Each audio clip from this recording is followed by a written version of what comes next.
I need you to leave." The words hung in the air of the bridal suite like smoke from a fire I hadn't seen coming. My fiancé stood in the doorway in his perfectly tailored charcoal suit, his best man hovering behind him with an expression that told me he already knew what I didn't. 45 minutes before I was supposed to walk down the aisle, Marcus chose my sister over me. What he didn't know was that his betrayal would become the greatest gift of my life. Before we jump back in, tell us where you're tuning in from. And if this story touches you, make sure you're subscribed, because tomorrow, I've saved something extra special for you.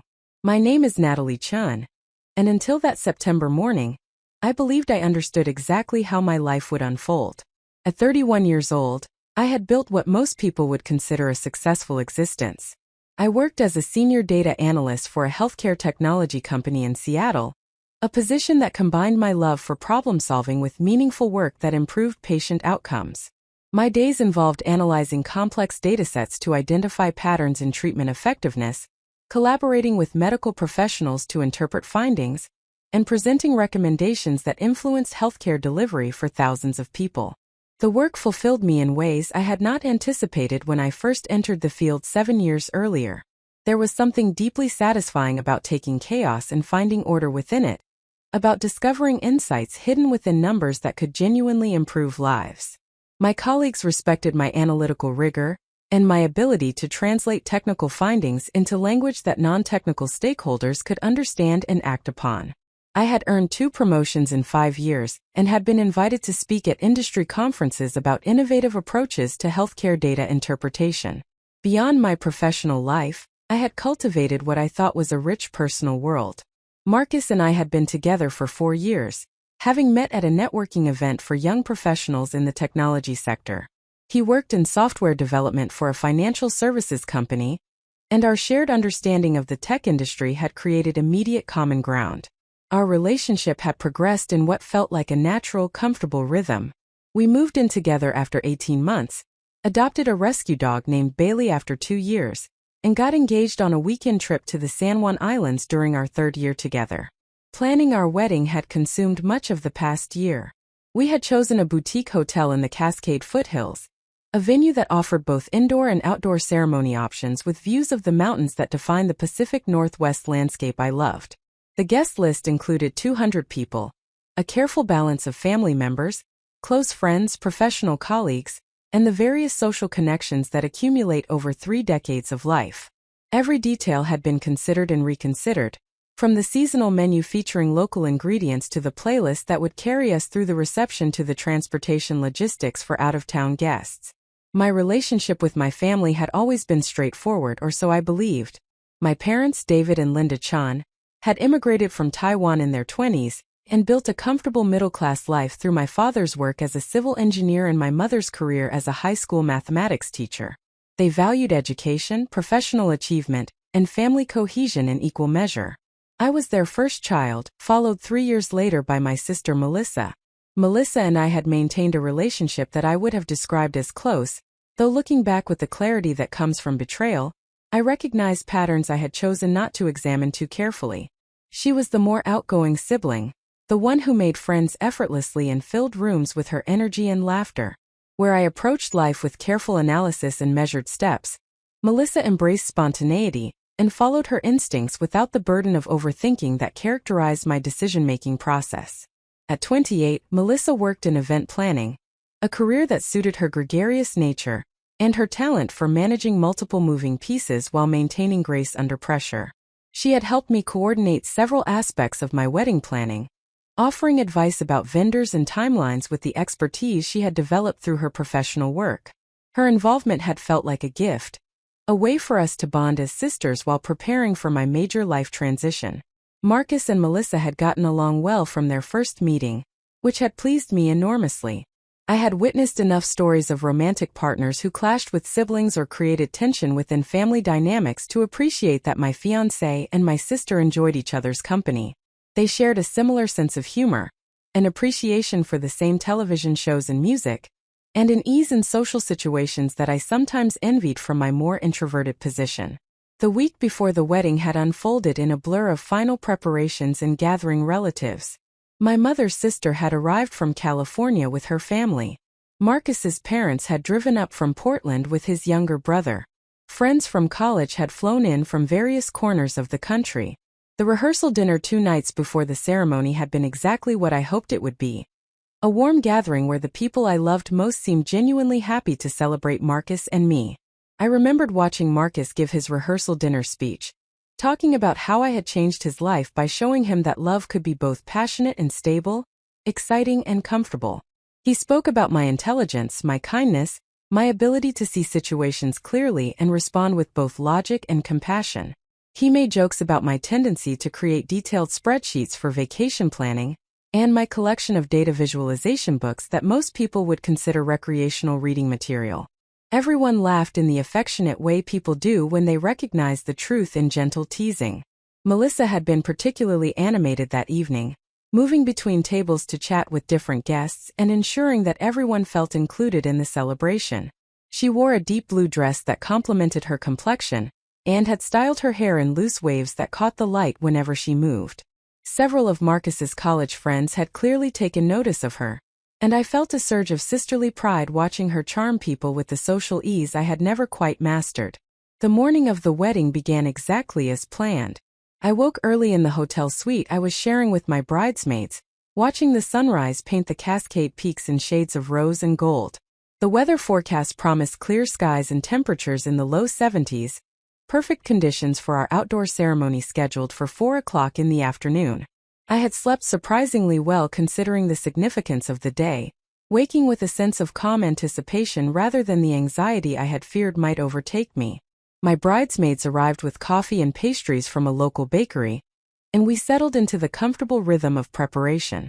Hair and makeup artists transformed our suite into an impromptu salon, and I found myself relaxing into the ritual of beautification and the easy conversation that flowed between women who had known each other through various chapters of life.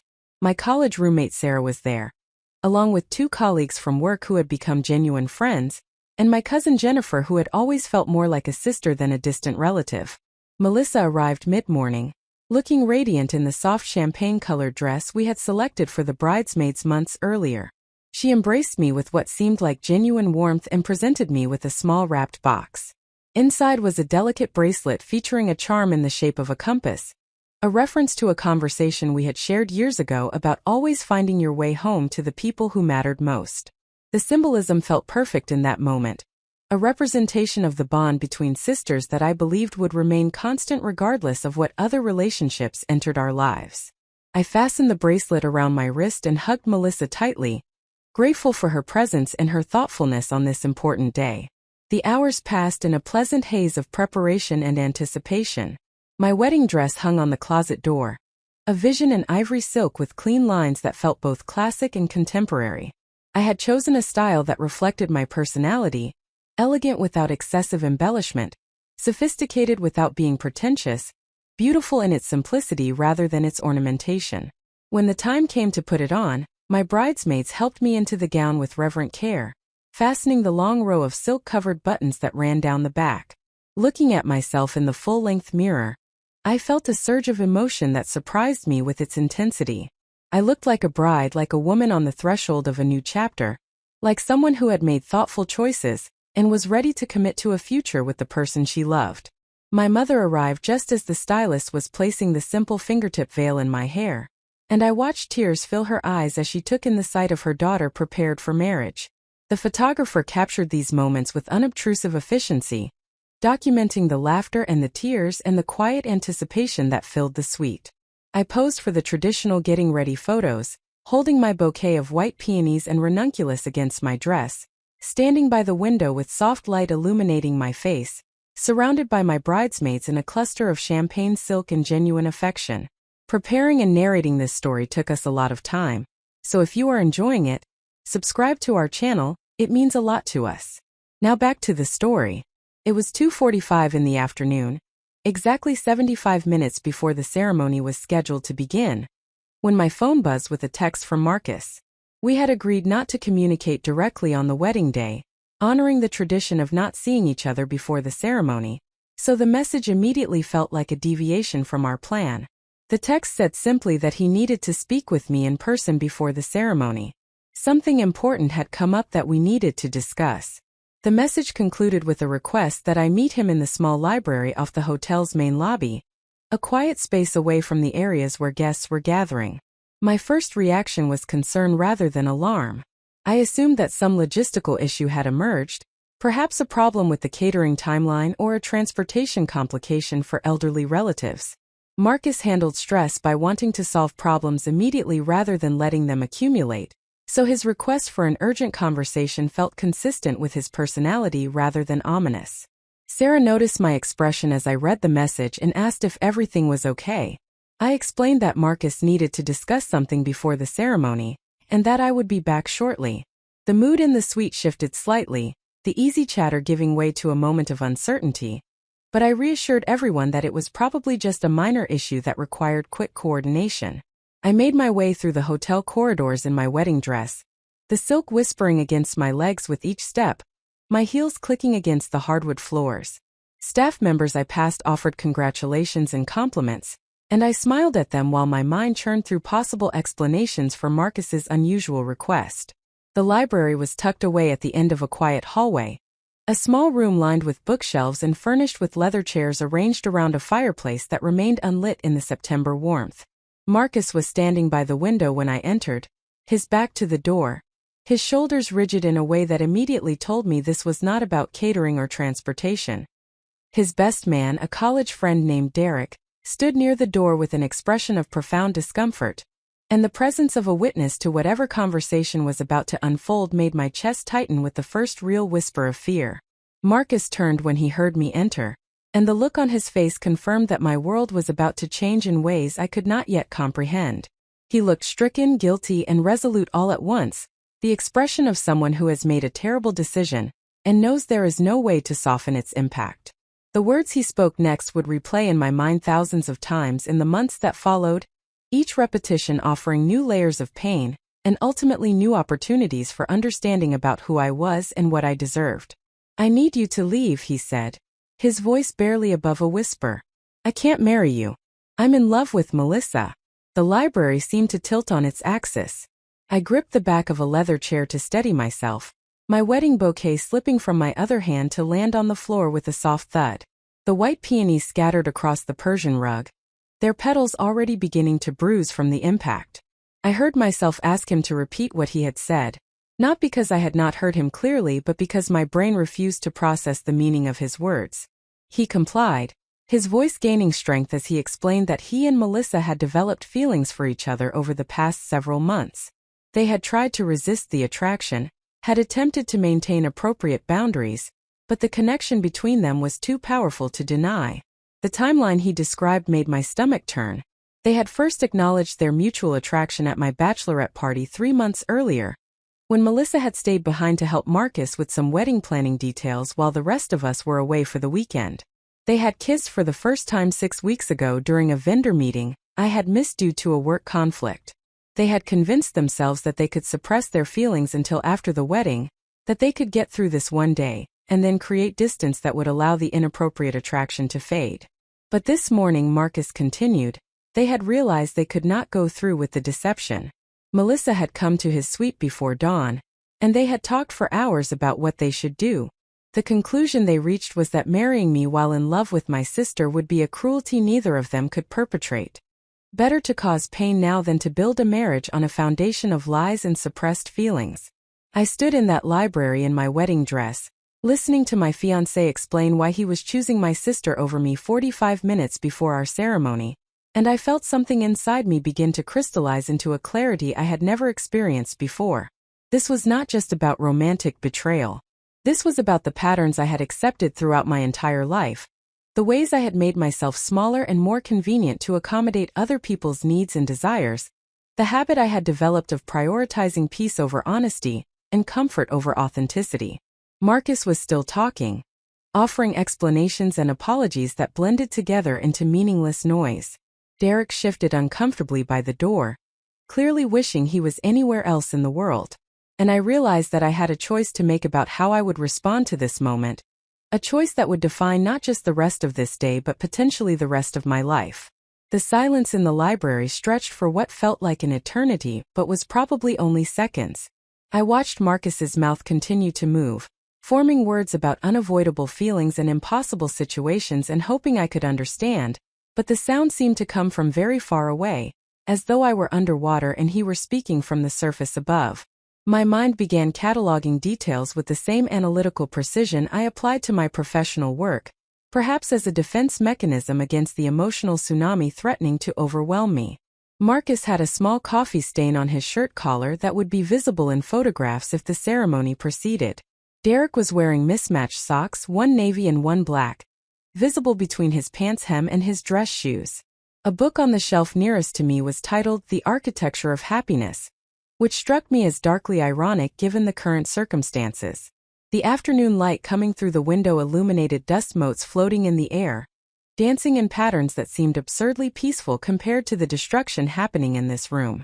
I became aware that Marcus had stopped talking and was looking at me with an expression that combined guilt, fear, and what might have been a plea for understanding or forgiveness. The silence demanded that I respond, that I say something to acknowledge what he had told me, but every potential response seemed simultaneously inadequate and too much. Finally, I heard my own voice, steadier than I expected, asking the question that seemed most immediate among the thousands swirling in my mind. Does Melissa know you are here right now telling me this? Marcus nodded, his relief at having a concrete question to answer visible in the slight relaxation of his shoulders. She is waiting in my suite. We thought it would be better if I spoke to you first, to explain the situation before you heard it from anyone else. The consideration they had shown in coordinating my humiliation was almost impressive in its thoroughness.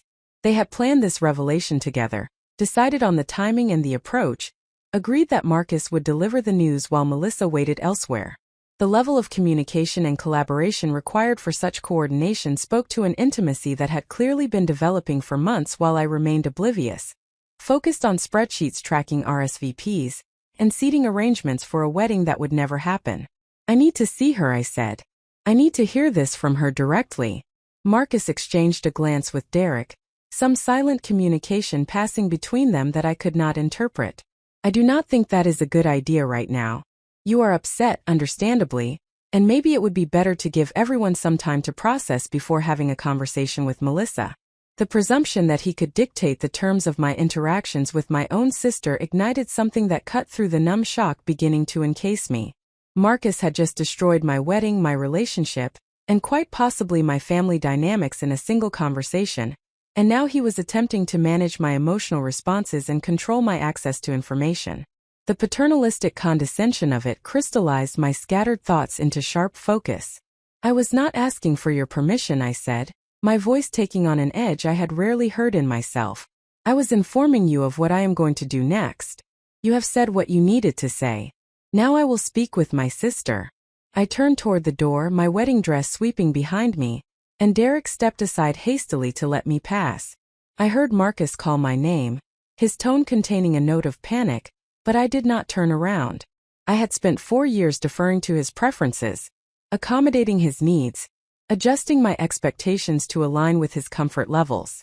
That pattern had ended the moment he chose to pursue my sister instead of marrying me. The walk from the library to the elevator felt surreal, as though I were moving through a dream or watching myself from outside my body. Hotel staff continued to smile and offer congratulations as I passed, oblivious to the fact that the wedding they were celebrating had just imploded. I wondered abstractly how long it would take for the news to spread, how many minutes remained before 200 guests gathered in the gardens would learn that the ceremony they had traveled to witness would not be taking place. Marcus's suite was on the 4th floor, 2 levels above the bridal suite where my bridesmaids were presumably still laughing and touching up makeup and anticipating the ceremony that was now 40 minutes away. I knocked on the door with a firmness that surprised me, 3 sharp raps that communicated both my presence and my emotional state. Melissa opened the door wearing a hotel robe over what appeared to be casual clothes, her bridesmaid dress nowhere in evidence. Her eyes were red and swollen from crying, her face bare of makeup, her hair pulled back in a messy ponytail. She looked young and frightened and guilty, an expression I had seen on her face countless times throughout our childhood when she had done something she knew would disappoint our parents. "Can I come in?" I asked, though it was not really a question. Melissa stepped back without speaking, opening the door wider to allow me entry.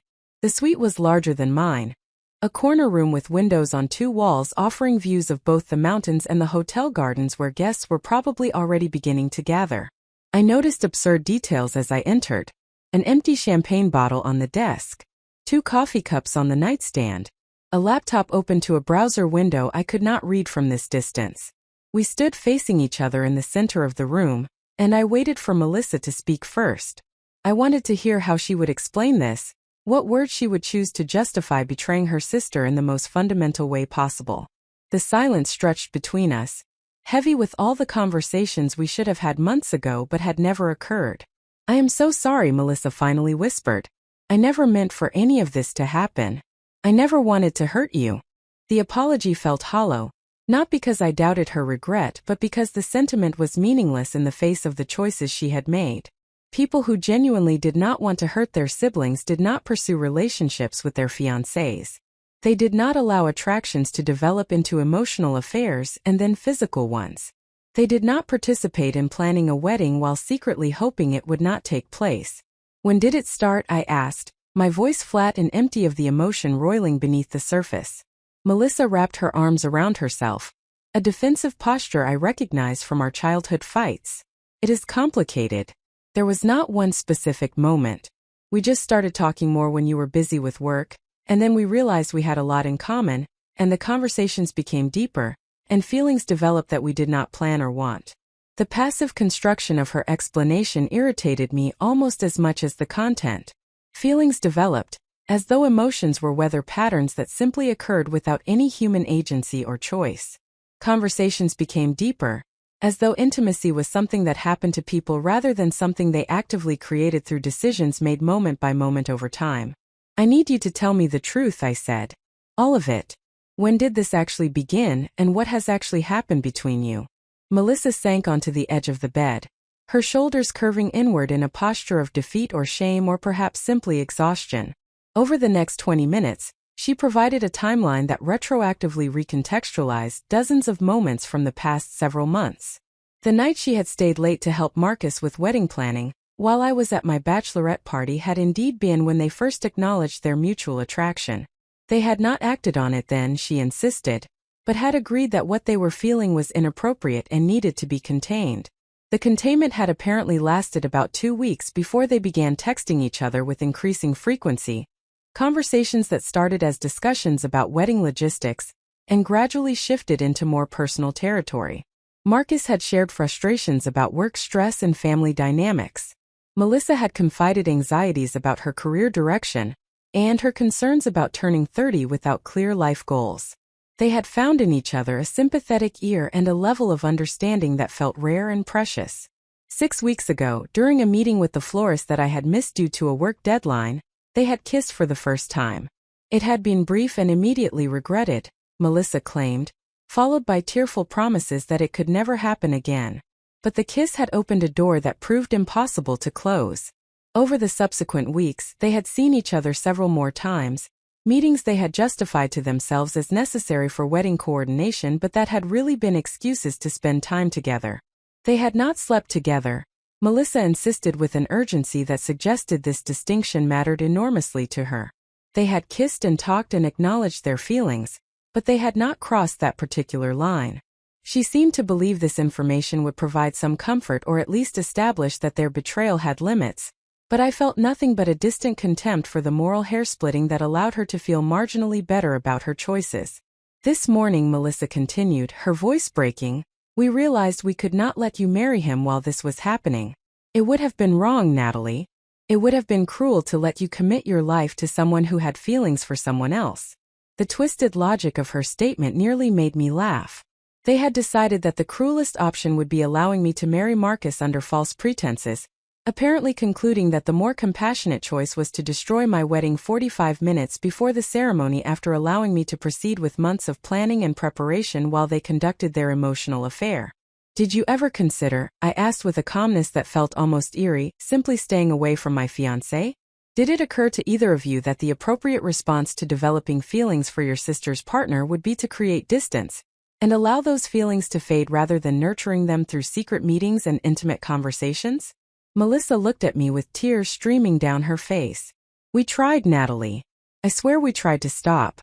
But you cannot control who you fall in love with. You cannot force yourself to feel differently just because the feelings are inconvenient or wrong. Her romanticization of their betrayal as some kind of inevitable love story beyond their control made something snap inside me. The shock and numbness that had insulated me from the full emotional impact of this situation suddenly cracked, and I felt rage rising up with a purity and strength I had rarely experienced. You absolutely can control your actions, I said, my voice rising for the first time. You cannot always control initial attractions, but you can absolutely control whether you pursue them. You made choices, Melissa. Dozens of them. Every time you texted him. Every time you agreed to meet him alone. Every time you told yourself that what you were doing was somehow acceptable because you had not yet crossed whatever arbitrary line you had drawn to preserve your sense of being a good person. Those were choices, and you made all of them knowing exactly what they would do to me. Melissa was sobbing now, her words barely comprehensible between gasps for air. I know, and I hate myself for it. I have been sick with guilt for weeks. But I also cannot deny what I feel for him. I cannot pretend this connection does not exist just because the timing is terrible and the circumstances are impossible. I stared at my sister, this person I had known for her entire life, and realized I was looking at a stranger. The Melissa I thought I knew would never have been capable of this level of selfishness and rationalization. Or perhaps I had simply never wanted to see the patterns that had always been present, the way she had operated throughout our lives with a sense of entitlement to whatever she wanted regardless of the cost to others. I thought about our childhood, about the times Melissa had borrowed my belongings without asking and returned them damaged or not at all. I remembered high school, when she had pursued a boy I had mentioned liking and then had expressed surprise and hurt when I was upset about it. I recalled college, when she had needed money to cover expenses from poor financial decisions and our parents had pressured me to help her out because that was what sisters did. I recognized a pattern of behavior where Melissa's immediate desires consistently took precedence over others' feelings or needs, a pattern I had repeatedly accommodated in the name of family harmony and sisterly love. Does anyone else know? I asked, shifting to practical considerations because the emotional terrain was too vast to navigate in this moment. Melissa shook her head. Just Marcus and Derek. We have not told our parents or anyone else. We wanted to talk to you first. The consideration was so minimal as to be almost insulting, but I supposed I should appreciate that I would not be learning about this betrayal from a third party or through family gossip. At least they had granted me that small dignity. I need you to leave this hotel, I said with sudden clarity about what needed to happen next. I need you to pack your things and go right now before anyone sees you. I will figure out how to tell our family and the guests what has happened, but I cannot do that with you here. Melissa looked stricken. Natalie, please. Can we talk about this more? Can we figure out together how to handle telling everyone?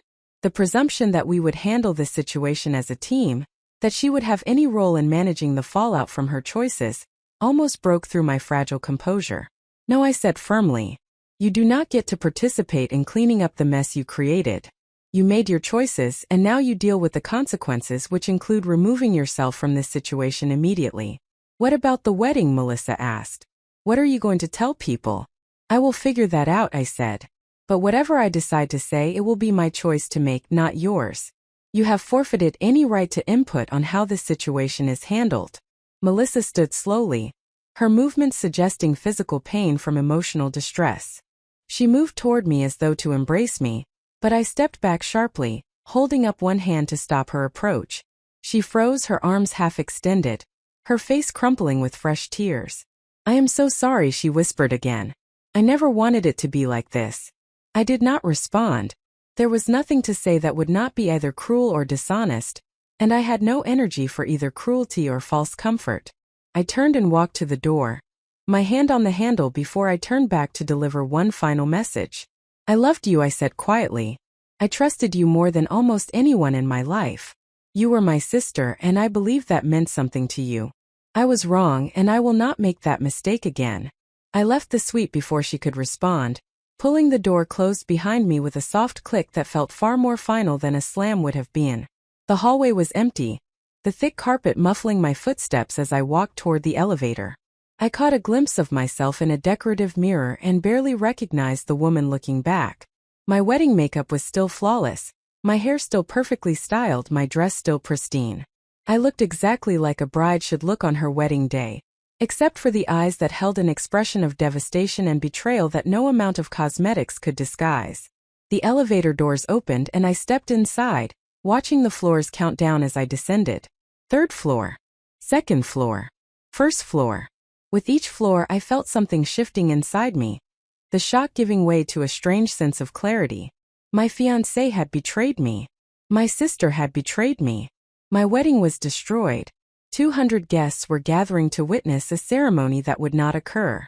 My family and friends were about to discover that the day they had traveled to celebrate would instead become a story about humiliation and broken trust. I could collapse under the weight of these facts. I could surrender to the shame and pain, and let this moment define me as a victim of other people's choices. Or I could make a different choice, one that would determine not just how this day unfolded, but how I would approach the rest of my life. The elevator reached the lobby, and the doors slid open. I stepped out into the bustling space filled with wedding guests checking in and hotel staff managing last-minute details. Someone called my name, a cousin I had not seen in years, rushing over to embrace me and tell me how beautiful I looked. I accepted the hug with a smile that felt like it belonged to someone else, thanked her for traveling to be here, and excused myself by explaining I needed to check on a last-minute detail. I made my way through the lobby toward the hotel manager's office, my mind already beginning to formulate a plan. The situation was catastrophic, but it was also an opportunity. An opportunity to demonstrate who I was when everything fell apart. An opportunity to show grace under impossible circumstances. An opportunity to choose my own response rather than simply reacting to choices other people had made. I was about to discover what I was truly capable of, when the life I had carefully constructed collapsed entirely. And somehow, beneath the pain and betrayal and shock, I felt the first stirring of something that might eventually become strength. The hotel manager's office was tucked behind the main reception desk, a compact space that spoke to efficiency rather than aesthetics. When I knocked, a woman in her early 50s answered immediately, her expression shifting from professional courtesy to concern the moment she registered my wedding attire and whatever she saw in my face. My name is Natalie Chun. I am the bride for the 4 o'clock ceremony in the garden. There has been a significant change in circumstances, and I need to discuss options for managing the situation with minimal disruption to your other guests and operations. She introduced herself as Patricia Morgan, and invited me into her office with a gentle efficiency that suggested she had navigated various wedding crises throughout her career. I appreciated that she did not immediately ask what had happened or offer premature sympathy. She simply cleared a chair for me, poured a glass of water from a pitcher on her desk, and waited for me to explain the situation in whatever terms I chose. The ceremony will not be taking place, I said, accepting the water and taking a long drink to buy myself a few seconds to organize my thoughts. The groom has decided he cannot proceed with the marriage. I need to inform the guests and I need to determine what can be done about the reception venue, the catering, and the various other arrangements that are no longer necessary. Patricia's expression remained professionally neutral, though I saw a flicker of something that might have been anger or sympathy cross her face before she controlled it. I am very sorry you are dealing with this situation. Let me pull up your event details, and we can discuss the options. She turned to her computer and began reviewing the comprehensive file that detailed every aspect of the wedding Marcus and I had planned so carefully. As she scrolled through screens of information, I found myself studying the various framed photographs on her office walls. Many showed the hotel in different seasons, highlighting the gardens and mountain views that had convinced us this was the perfect venue. A few featured what appeared to be family photographs, Patricia with people who shared her features at various ages and in various configurations. Regarding the ceremony space, Patricia said after a few minutes of review, "We have no cancellation options at this late stage, as I am sure you understand. However, you are not obligated to use the space. If you prefer to simply have your wedding coordinator make an announcement to guests as they arrive, we can certainly facilitate that approach." I nodded, appreciating her straightforward presentation of facts without unnecessary editorial commentary. "The reception presents more complexity," she continued. "The catering is already in final preparation stages, and the food cannot be cancelled or significantly altered at this point. You have several options. You could proceed with the reception as a different kind of gathering, perhaps framing it as a celebration with family and friends without the wedding context. You could cancel the reception entirely, though you would still be financially responsible for the costs as outlined in your contract. Or you could allow guests to enjoy the meal, and simply excuse yourself from attending if that would be preferable. The idea of sitting through a reception for a wedding that had not occurred felt impossible, but the thought of 200 people who had traveled to Seattle for this event simply being sent away with nothing seemed equally wrong. These were people who cared about me, who had made time in their schedules and arrangements in their lives to be present for what they believed would be an important celebration. They deserved more than a brief announcement that the event was canceled and a dismissal back to their hotels and airports. An idea began forming in my mind, audacious and possibly foolish, but feeling somehow right in a way I could not fully articulate. What if I proceeded with some version of the reception but reframed the purpose entirely? Not a wedding celebration but something else. Something that acknowledged the reality of what had happened, while still honoring the presence and effort of the people who had come to support me. Is it possible, I asked slowly, working through the logistics even as I spoke, to proceed with the reception but modify the framing significantly? Remove the wedding-specific decorations and signage, perhaps alter the program to eliminate elements like the first dance and cake cutting that are specifically tied to marriage ceremonies. Patricia considered this request with the same professional focus she had brought to the entire conversation. We could certainly make modifications within the time constraints we have. The floral centerpieces are fairly neutral and could remain. The welcome signage could be changed. The string quartet could simply play background music rather than the processional and recessional pieces. The challenge would be explaining to guests what kind of event they are attending if not a wedding reception. I took another long drink of water, feeling the pieces of a plan coming together in my mind with increasing clarity. I would tell them the truth. Not every painful detail, but the essential facts presented in a way that maintained dignity while acknowledging reality. I would thank them for coming. I would ask them to stay and enjoy the evening as a celebration of resilience and new beginnings rather than marriage. I would transform this disaster into something else, something that might actually mean more than the conventional wedding celebration we had originally planned. Patricia was watching me with an expression that suggested she was recalibrating her assessment of the situation and of me. If you are certain you want to proceed with addressing the guests yourself, I can have the events team set up a microphone in the ceremony space. That would allow you to speak to everyone at once, rather than having information spread through informal channels and rumors. The thought of standing in front of 200 people in my wedding dress to explain that there would be no wedding made my stomach clench with anxiety. But the alternative, allowing speculation and gossip to fill the information vacuum, felt worse. At least if I controlled the narrative, I could shape how the story was understood and remembered. I would like to do that, I said. A microphone in the ceremony space at 4 o'clock as originally scheduled. Patricia made notes on her computer, and then looked at me with an expression that had shifted from professional courtesy to something warmer and more personal. For whatever it is worth, I have worked in hospitality for 30 years, and have seen many wedding situations. The way you are handling this demonstrates remarkable strength and grace. I hope you know that. Her words hit me with unexpected force, and I felt tears threatening for the first time since Marcus had delivered his devastating news. I blinked them back, not ready to surrender to the full emotional weight of what was happening. Thank you. I appreciate your help in making this as manageable as possible. I left Patricia's office with a plan in place and approximately 40 minutes to prepare myself for what would likely be the most difficult public moment of my life. As I made my way back toward the elevator, I saw Marcus and Derek in the lobby, clearly looking for me. Marcus took a step in my direction, but I held up one hand in a stop gesture that communicated my unwillingness to engage. He halted, his expression miserable, but made no further attempt to approach. The bridal suite was exactly as I had left it 25 minutes earlier, though the atmosphere had shifted from joyful anticipation to confused concern. My bridesmaids stopped their conversations the moment I entered, all eyes turning toward me with expressions that ranged from curiosity to worry. Sarah spoke first, her voice careful and measured. "Is everything okay? You have been gone for a while and we were starting to get concerned."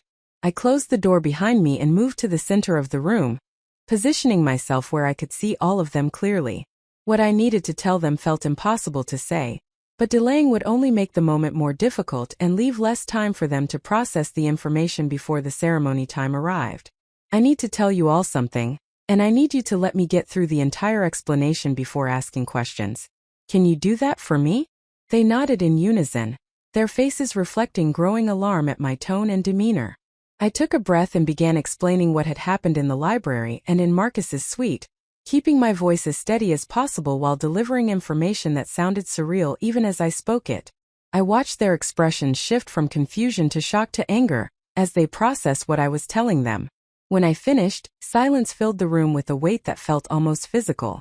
Sarah recovered first, moving to embrace me with a fierceness that communicated her anger on my behalf and her support without requiring words.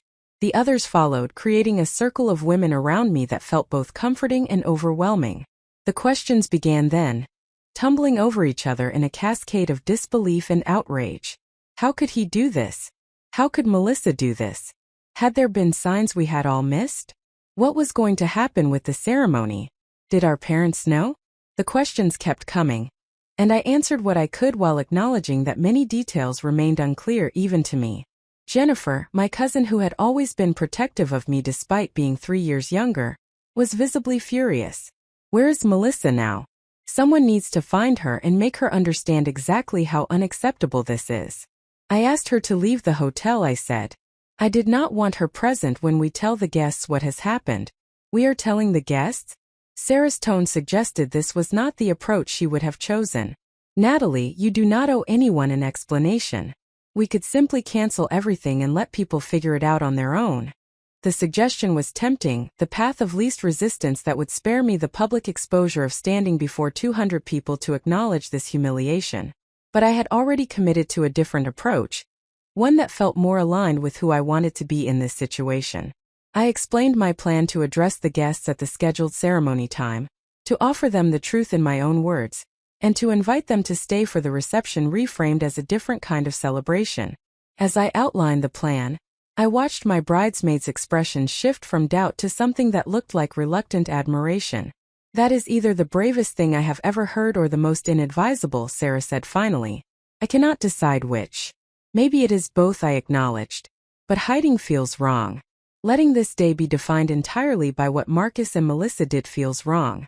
I want to do something different, even if I am not entirely sure what that something is yet. Emily, one of my work colleagues, spoke up for the first time since I had begun explaining the situation. If you are going to address everyone, you need to decide what you are actually going to say. You need talking points, a structure so you do not find yourself rambling or saying things you will regret later.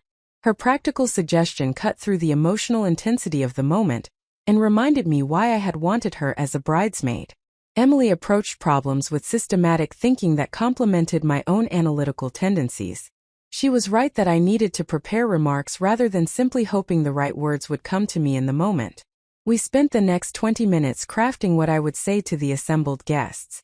The bridesmaids offered suggestions, debated phrasing, and helped me strike a balance between honesty and discretion. The final version acknowledged that the wedding would not be taking place due to circumstances that had emerged that morning, thanked everyone for their presence and support, and invited them to join me for the reception as a celebration of community and resilience rather than marriage. As 4 o'clock approached, I felt a strange calm settling over me. The shock was still present, and beneath it I could sense a reservoir of pain that I had not yet fully accessed. But in this moment, I felt clear about what I needed to do and determined to do it with as much dignity as I could summon. Sarah helped me touch up my makeup, which had remained remarkably intact despite everything that had happened. Jennifer adjusted my veil, which had shifted slightly during one of the group embraces. Emily handed me the notes we had prepared, though I had mostly memorized the key points. We made our way as a group toward the elevator, 6 women in champagne-colored bridesmaid dresses surrounding one woman in white, moving toward a ceremony that would be entirely different from what anyone had anticipated. The gardens were beautiful in the late afternoon light, exactly as I had imagined they would be when Marcus and I had chosen this venue 9 months earlier. White chairs arranged in neat rows faced an arbor decorated with greenery and white flowers. String quartet musicians were in position, their instruments ready. Guests filled most of the seats, dressed in their wedding finest and chatting quietly while they waited for the ceremony to begin. Patricia appeared at my side with a wireless microphone and a nod of encouragement. The wedding coordinator, A woman named Amanda, who had been copied on hundreds of emails over the past months, looked stricken as she approached to ask if I was certain I wanted to proceed with this approach. I confirmed that I was, and she retreated to signal the musicians to stop playing. The cessation of music drew the attention of guests who had been engaged in conversations. A ripple of awareness moved through the assembled crowd as people registered that I was standing at the entrance to the ceremony space, rather than preparing to process down the aisle. I saw my parents in the front row, their expressions shifting from anticipation to confusion as they tried to understand why I was visible to guests before the ceremony had begun. I walked to the front of the ceremony space, my bridesmaids fanning out behind me in a show of solidarity that I found profoundly comforting. I accepted the microphone from Patricia and looked out at 200 faces, all turned toward me with varying expressions of curiosity, concern, and growing comprehension that something was very wrong. "Thank you all for being here," I began, my voice amplified across the garden and sounding steadier than I felt.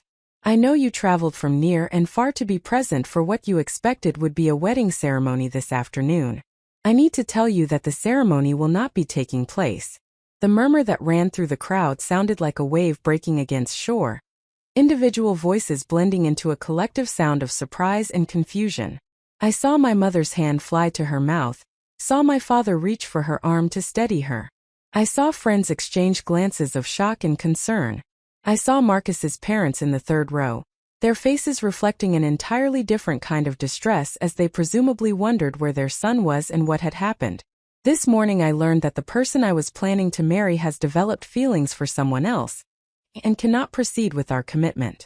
I will not share additional details because they are not mine alone to share, but I wanted you to hear this information directly from me, rather than through speculation or gossip.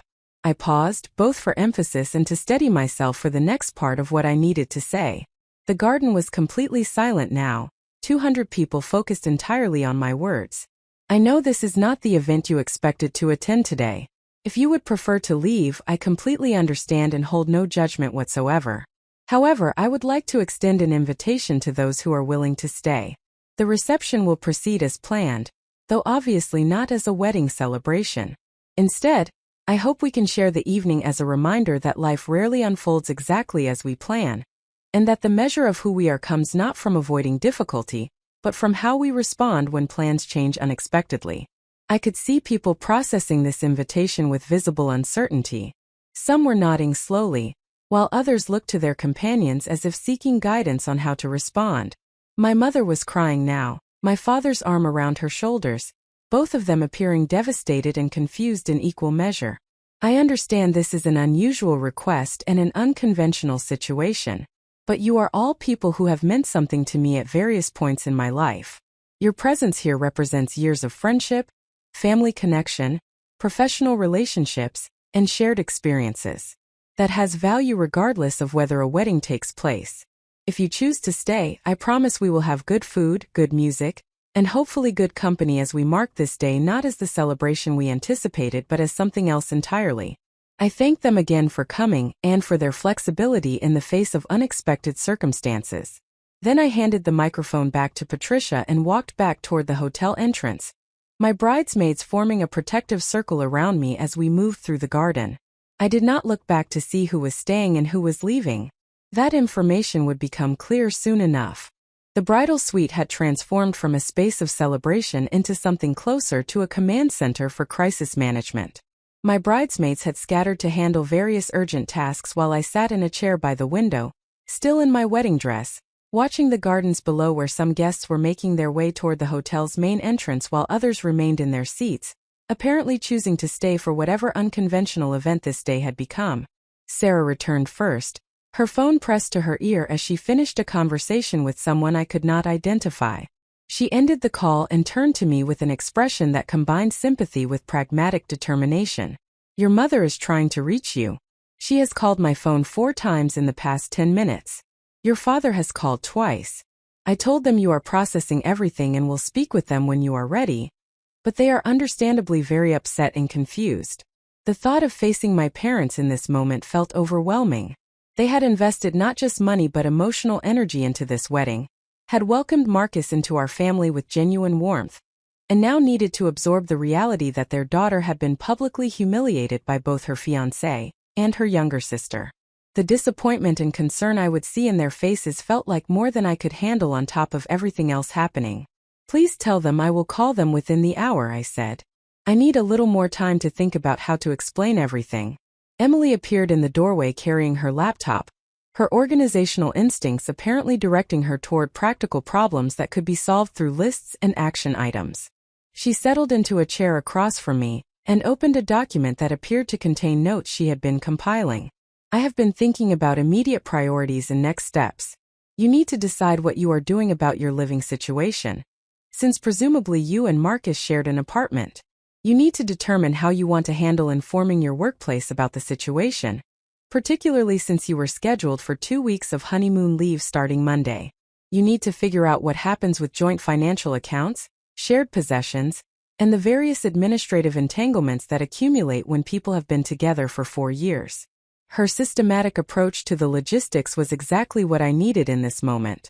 The emotional weight of the betrayal threatened to paralyze me, but concrete tasks with clear action items felt manageable. I could make decisions about apartments and bank accounts.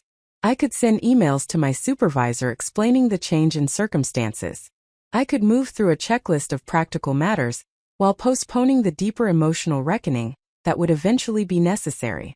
"The apartment is in both our names on the lease," I said, my mind beginning to work through the implications. "We have 8 months remaining before renewal. I have no interest in continuing to live there, but I also have no desire to make this easy for Marcus by simply walking away and leaving him with a space we furnished and decorated together." Emily typed notes as I spoke, capturing my thoughts in the organized format that would make future action easier. Jennifer returned carrying a tray with tea and small plates of food from somewhere in the hotel, apparently recognizing that I had not eaten anything since breakfast and would need sustenance to get through the evening ahead. "You need to eat something," she said firmly, setting the tray on the table near where I sat. "I know food is probably the last thing on your mind, but you cannot function if you are running on empty."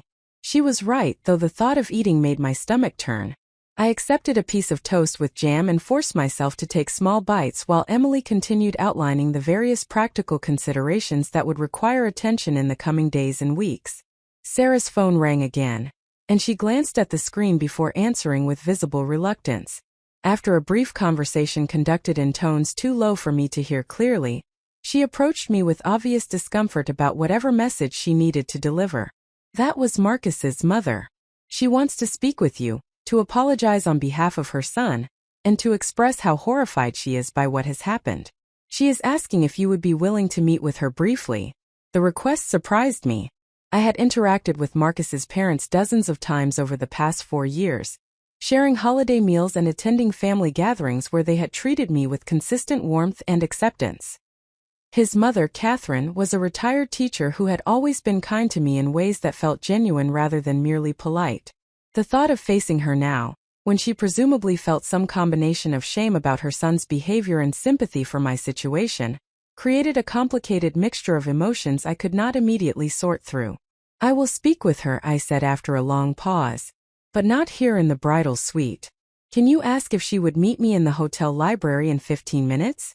Sarah relayed this information and received confirmation that Catherine would be there. I stood and moved to the mirror, checking my appearance with the same analytical detachment I had been applying to everything since Marcus's devastating revelation. My makeup needed minimal adjustment, and my dress showed no signs of the emotional upheaval I had been experiencing. I looked exactly like a bride should look, which created a surreal disconnect between my external appearance and my internal reality. The walk to the library felt long despite being only 2 floors down and along a single corridor. My bridesmaids had offered to accompany me, but I had declined, sensing that this conversation needed to happen privately without an audience or support team present. The library where Marcus had destroyed my world just 2 hours earlier now awaited me for an entirely different difficult conversation. Catherine was already there when I arrived, sitting in one of the leather chairs with her hands folded in her lap, and an expression of such profound sadness that I felt an unexpected surge of sympathy for her despite my own pain. She stood when I entered, and I saw tears forming in her eyes as she took in the sight of me in my wedding dress that would never fulfill its intended purpose. "Natalie, I do not even know where to begin. I am so deeply sorry for what my son has done to you. There is no excuse for his behavior, and I want you to know that his father and I are absolutely devastated by his choices." Her voice broke on the last words, and she pressed a hand to her mouth as if physically trying to contain her emotion. I gestured for her to sit and took the chair across from her. The same arrangement Marcus and I had occupied earlier when he had delivered his life-altering news. "I appreciate you saying that," I responded, meaning it genuinely. "I know this situation is painful for you as well, even though the circumstances are obviously very different." Catherine shook her head emphatically, rejecting any comparison between our experiences. "My pain comes from disappointment in my son's character and choices. Your pain comes from betrayal by someone you trusted and loved. These are not equivalent situations, and I will not pretend they are." Her clarity about the distinction impressed me and created space for a conversation that might have been impossible if she had attempted to claim equal victim status. We sat in silence for a moment, both apparently trying to determine how to navigate this unprecedented interaction. "Did you have any sense that something was developing between Marcus and my sister?" I asked, genuinely curious about whether there had been signs visible to others that I had missed entirely. Catherine considered the question carefully before responding. "I knew Marcus had been stressed about wedding planning in recent weeks, but I attributed it to normal pre-wedding anxiety. He mentioned a few times that your sister was being helpful with coordination, but there was nothing in his comments that suggested anything inappropriate. If I had suspected something was wrong, I would have said something to him or to you." I believed her. Catherine had always been straightforward in her communication, and she had no reason to protect Marcus from consequences at this point when those consequences were already fully in motion. "What is he planning to do now?" I asked. "Is he still at the hotel?" Catherine's expression hardened in a way I had never seen before, her disappointment in her son clearly overriding her maternal instinct to protect him. "He and Derek checked out shortly after you spoke with him.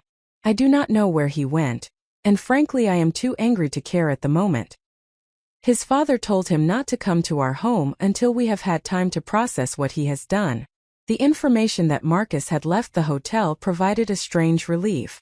I would not have to worry about accidentally encountering him in hallways or common spaces while I figured out my next steps. He had at least shown enough awareness to remove himself from the immediate vicinity, though this consideration felt minimal given the magnitude of what he had done. "What will you do now?" Catherine asked gently. "Do you have support, people who can help you navigate all of this?" I explained briefly about my bridesmaids rallying around me, and about my plan to proceed with the reception in a modified format. Catherine listened with an expression that suggested she found this approach both surprising and admirable. "That takes remarkable courage," she said when I finished explaining. "Most people would want to hide from everyone after what you have been through this morning." Hiding was certainly appealing, I acknowledged.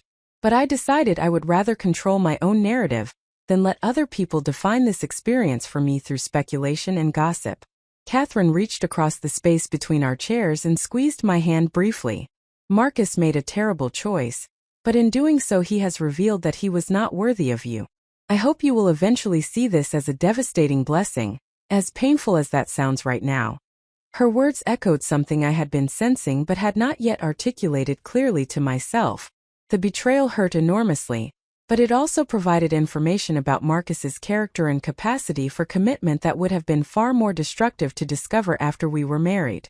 Better to learn now that he was capable of pursuing my sister while planning our wedding than to discover similar patterns of behavior years into a marriage when disentangling our lives would be exponentially more complicated.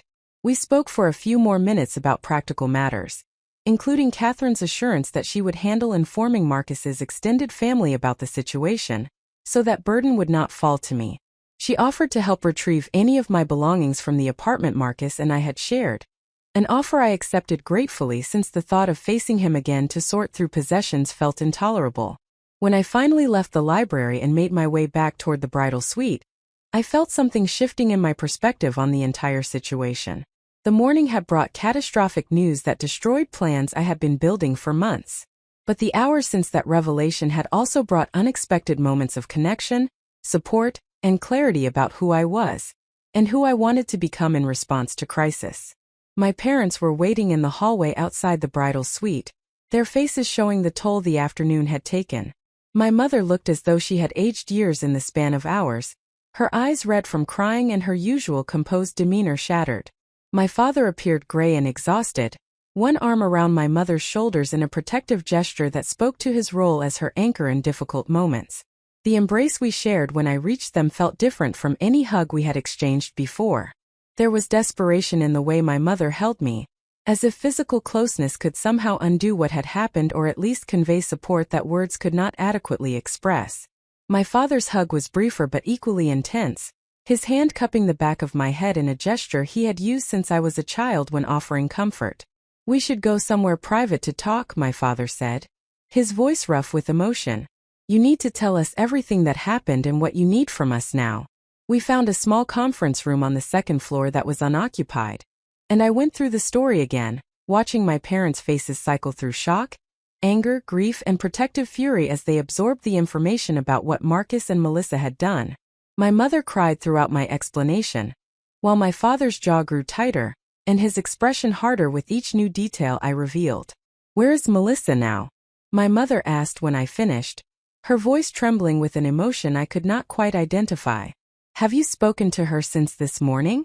I explained that I had asked Melissa to leave the hotel, and that I had no idea where she currently was or what her plans might be. My mother absorbed this information with visible distress, apparently torn between maternal concern for her younger daughter and outrage on behalf of her older one. "How could she do this?" my mother said, more to herself than to me. "How could she betray you like this? You are her sister. You have always been there for her, always supported her. And this is how she repays that loyalty?" My father placed a hand on my mother's arm, a gentle reminder to focus on my needs, rather than getting lost in processing Melissa's choices. He turned to me with a directness that I appreciated in this moment, when so much felt uncertain and unclear. "What do you need from us right now? Not tomorrow or next week, but right now in this moment. How can we help you?" The question was exactly right, cutting through the emotional complexity to identify actionable support. I thought about what would actually be helpful versus what might feel supportive, but would ultimately add to my burden of managing other people's emotions about my situation. "I need you to attend the reception if you feel capable of doing so," I said slowly, working through my thoughts as I spoke. "I know this is asking a lot given what you are processing about Melissa, but it would help me to have you there as a visible sign of family support. I also need you to handle communications with extended family about what has happened, because I do not have the energy to explain this situation repeatedly to aunts and uncles and cousins." My parents agreed to both requests without hesitation. My mother asked whether I wanted her to try contacting Melissa to get more information about the situation, but I declined firmly. Whatever Melissa needed to process or explain could happen on her own timeline without my involvement or mediation. We talked for another 30 minutes about logistics and next steps, my father's methodical approach to problems providing a framework for thinking through the immediate future. He offered to handle canceling the honeymoon arrangements and dealing with any financial implications of the wedding cancellation. My mother suggested I come stay with them for a few days rather than returning immediately to the apartment I had shared with Marcus, an offer I accepted gratefully since the thought of being alone in that space felt unbearable. As we prepared to leave the conference room and make our way toward the reception that would begin in less than an hour, my mother pulled me aside for a private word. Her expression had shifted from devastation to something fiercer and more determined. "I want you to know that I am proud of how you are handling this situation. Most people would have collapsed under this kind of betrayal, but you are making choices that demonstrate remarkable strength and dignity. Whatever happens next, remember that you deserve better than what Marcus and Melissa chose to give you." Her words landed with unexpected force, and I felt tears threatening for the first time since the initial shock had worn off. I had been operating in a mode of controlled crisis management, making decisions and taking actions without allowing myself to fully feel the weight of what was happening. My mother's acknowledgement of the difficulty of what I was navigating and her explicit statement of pride in my response created a crack in the protective detachment I had been maintaining. I hugged her again, allowing myself a brief moment of vulnerability before reassembling the composure I would need to get through the evening ahead. When we finally emerged from the conference room, I felt marginally more prepared to face whatever came next, fortified by the knowledge that my parents stood with me even as they grappled with their own complicated feelings about their younger daughter's choices.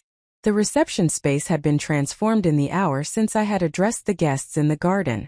The hotel events team had worked with remarkable efficiency to remove the most obviously wedding-specific elements, replacing signage that referenced the bride and groom with simpler welcoming messages and rearranging the head table, so it no longer suggested a wedding party configuration.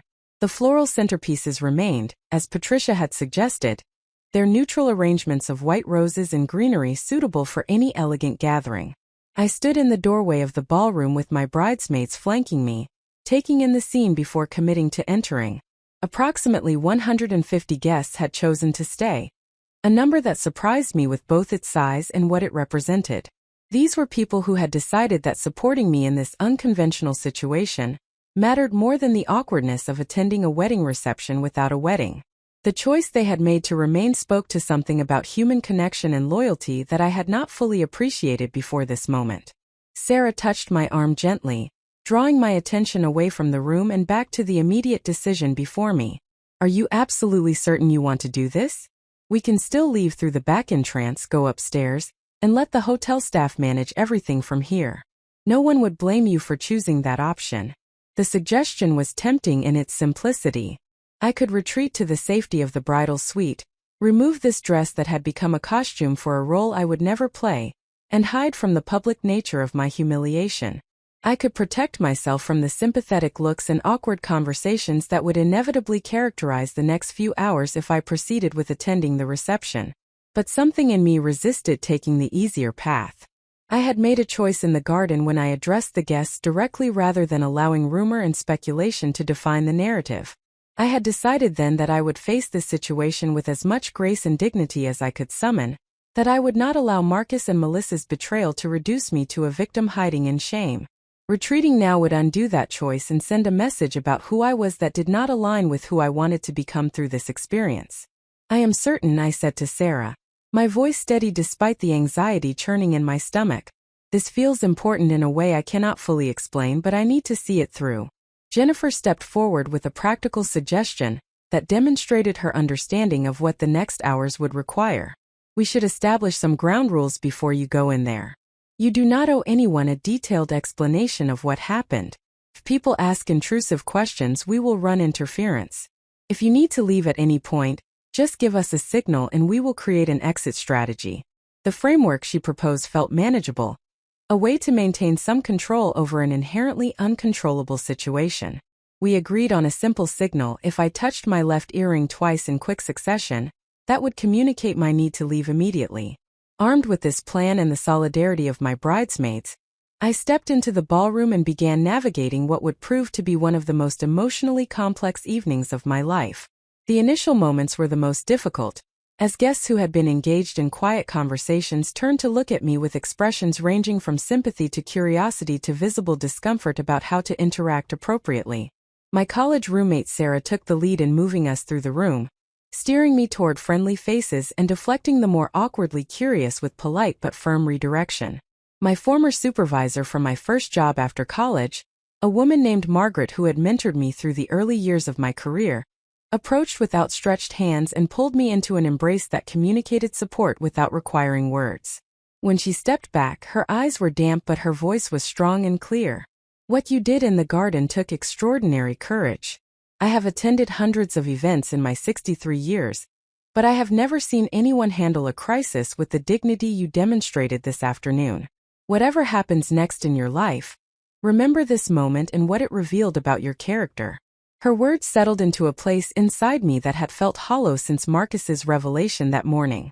I had been operating on instinct and adrenaline, making decisions without fully processing their implications. Margaret's perspective offered a framework for understanding my choices as expressions of strength, rather than merely reactions to circumstances beyond my control. Other guests approached in clusters throughout the next hour, offering various forms of support and solidarity. A colleague from work shared that she had called off her own engagement years earlier under different but similarly painful circumstances, and that the short-term devastation had ultimately led to a life far better than the one she had been planning. A cousin I barely knew told me about watching his sister navigate a difficult divorce, and how her resilience through that experience had inspired his own approach to life's challenges. An elderly friend of my parents spoke about losing her fiancé to illness 2 weeks before their planned wedding in 1967, and how that loss had eventually led her to the man she had been married to for 50 years. The stories accumulated like small gifts, each one offering a different perspective on how people survived moments when life diverged catastrophically from expectation. I began to understand that my willingness to be publicly present in my pain had created permission for others to share their own experiences of loss and resilience. The evening was transforming from a reception for a wedding that had not occurred into something closer to a gathering of people witnessing and honoring the reality that life rarely unfolds as planned. My parents remained near me throughout the early portion of the reception, their presence providing both comfort and a clear message to other guests about where the family stood in relation to what had happened. My father engaged people in conversation with his characteristic quiet warmth, while my mother oscillated between composure and visible emotion depending on who she was speaking with and what was being discussed. The catering staff began serving dinner according to the original timeline, and I found myself seated at a table with my bridesmaids and a few close friends rather than at the head table that had been designed for a wedding party. The food was excellent, as I had known it would be based on the tasting Marcus and I had attended months earlier. I managed to eat small portions of each course, recognizing that maintaining my physical energy would be necessary to sustain my emotional resilience through the evening. Emily, true to her systematic nature, had been documenting the event discreetly with her phone camera, capturing moments she thought I might want to remember when enough time had passed to make the memories less painful. She showed me a photo she had taken of my parents and me standing together near the entrance to the ballroom, the three of us creating a united front against the chaos that had threatened to overwhelm us. The image would have looked unremarkable to someone without context, just a family at a formal event. But knowing what it represented, the support and solidarity in the face of betrayal, it became something more significant. As dinner concluded and the string quartet transitioned from background music to pieces more suitable for dancing, I faced a decision about how much further to extend this unconventional reception. The original timeline had included a first dance, toasts from the wedding party, cake cutting, and various other traditions that now felt impossible to execute as planned. I could simply thank people for coming and bring the evening to a close, or I could continue adapting the format to serve whatever purpose this gathering had evolved to fulfill. I excused myself from the table and found Patricia near the entrance to the ballroom, monitoring the flow of the event with her characteristic professional attention. She noticed my approach and met me halfway, her expression suggesting she had been expecting me to seek guidance on how to proceed. The original timeline included toasts from the best man and maid of honor around now, she said quietly. Obviously those will not be happening as planned, but Sarah mentioned you might want to say something to the guests before the evening concludes. We can arrange a microphone whenever you are ready. The thought of addressing the assembled guests again created a fresh wave of anxiety, but it also felt necessary for reasons I was still working to articulate. These people had chosen to stay and support me through an unprecedented situation. They deserved acknowledgement of that choice and some sense of closure for the evening. I would like to speak in about 15 minutes, I told Patricia.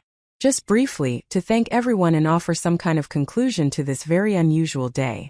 She confirmed the timing and went to coordinate with the events team, while I returned to my table to let my bridesmaids know what I planned to do. Sarah looked concerned, her protective instincts apparently suggesting that I had already pushed myself far enough and should not add additional public exposure to an already emotionally exhausting day. You have already been incredibly brave. You do not need to prove anything more to anyone, she said gently. Her concern touched me, but I had moved beyond trying to prove anything to others. What I needed now was to mark this moment in a way that would help me remember it correctly when distance allowed for clearer perspective. I wanted to claim ownership of the narrative while the experience was still immediate and raw, to shape how I would tell this story to myself in the months and years ahead. The microphone was waiting when I made my way to the front of the ballroom 15 minutes later. The conversations that had been flowing easily among tables quieted as guests registered that I was preparing to speak again. I looked out at the faces of people who had known me at various points throughout my life, and felt a strange sense of gratitude that confused me even as I experienced it. I want to thank you all for staying this evening despite the unexpected nature of the circumstances. When I invited you to join me for this reception a few hours ago, I was not entirely sure what I hoped to accomplish, or what this gathering would become. Now, having spent the evening in your company, I have a clearer sense of what this experience has meant. I paused, collecting my thoughts and allowing myself to feel the weight of what I wanted to express. This morning I believed I understood how my life would unfold. I had made plans and commitments based on what I thought was a solid foundation of mutual love and trust. When that foundation collapsed in a matter of minutes, I could have retreated into private grief and allowed this day to be defined entirely by loss and betrayal. Instead, I made a choice to be present and visible in my pain, to face all of you rather than hiding from the reality of what had happened. Several people nodded in recognition of what I was describing, and I saw my mother wiping tears from her eyes while my father kept one arm around her shoulders. What I have learned this evening is that resilience is not something we discover in isolation. It emerges through connection with people who choose to witness our struggles without turning away. Each of you who stayed tonight offered me a gift by being willing to sit with the awkwardness and pain of this situation rather than fleeing from it. You reminded me that I am not alone, even when I feel most isolated by circumstances I did not choose and cannot control. My voice wavered slightly, and I took a moment to steady myself before continuing. I do not know yet what my life will look like tomorrow or next week or next year. The future I had been planning no longer exists, and I will need time to grieve that loss before I can fully imagine what comes next. But I do know that this evening has taught me something important about who I want to be when life diverges from expectation. I want to be someone who faces difficulty with honesty rather than denial. I want to be someone who accepts support from people who care about me, rather than insisting I can handle everything alone. I want to be someone who can find meaning and connection, even in moments that seem designed to isolate and diminish. I looked around the room one final time, making eye contact with as many individuals as I could before concluding. Thank you for helping me begin to discover that version of myself. Thank you for staying. Thank you for bearing witness. And thank you for reminding me that even our most painful moments can become opportunities for growth and transformation, if we face them with courage and the support of community. The applause that followed my words was sustained and heartfelt, a sound that wrapped around me like an embrace. I returned the microphone to Patricia and made my way back through the ballroom, accepting hugs and handshakes and words of encouragement from guests who seemed genuinely moved by what I had shared. The reception continued for another hour, though I began to feel the accumulated exhaustion of the day settling into my body and mind. My bridesmaids noticed my energy flagging and began orchestrating a graceful exit strategy, thanking guests on my behalf and steering me gradually toward the ballroom entrance. My parents left with me, the three of us making our way to the elevator in a protective cluster that communicated our unity to anyone who observed our departure. In the elevator ascending to the floor where my parents' room was located, my mother took my hand and held it tightly. Her earlier tears had dried, and her expression had shifted from devastation to something closer to fierce determination. "Melissa called while you were giving your speech." I did not answer, but she left a voicemail asking to speak with us. "Your father and I need to decide how we are going to handle our relationship with her given what she has done, but we want you to know that our priority is supporting you through this situation. Whatever happens with Melissa is secondary to making sure you have what you need." Her clarity about priorities surprised me given how carefully my mother had always worked to maintain equal relationships with both her daughters. The favoritism I had sometimes perceived growing up had generally tilted in Melissa's direction, my younger sister's more outgoing personality and greater need for external validation seemingly requiring more parental attention and accommodation. Hearing my mother explicitly state that my needs took precedence in this situation created a shift in family dynamics that felt both validating and slightly uncomfortable. "You should speak with Melissa when you feel ready. She is your daughter regardless of what she has done, and you will need to find some way to maintain a relationship with her.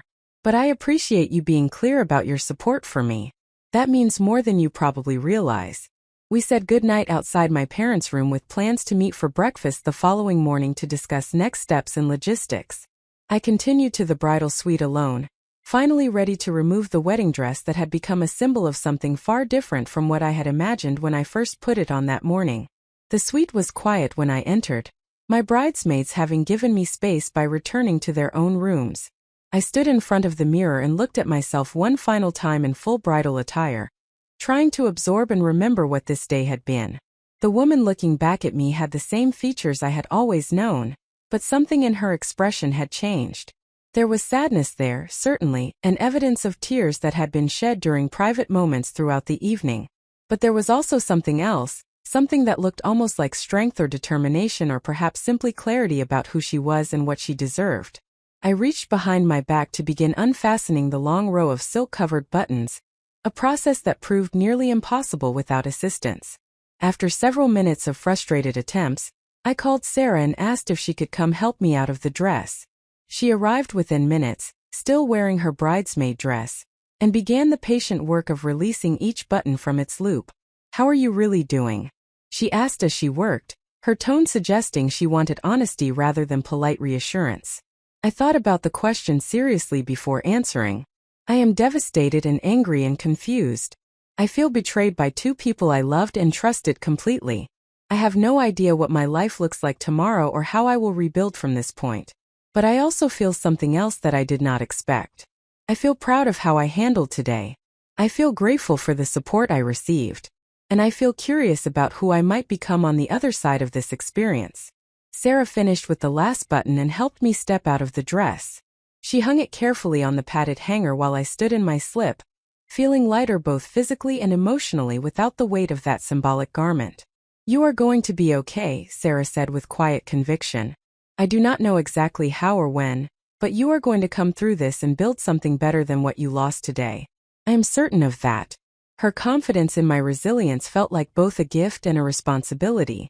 I had made choices throughout this terrible day that demonstrated strength I had not known I possessed. Now I needed to figure out how to sustain that strength through whatever challenges the coming weeks and months would bring, and how to transform this moment of crisis into a foundation for a future I could not yet imagine but was beginning to believe might be possible.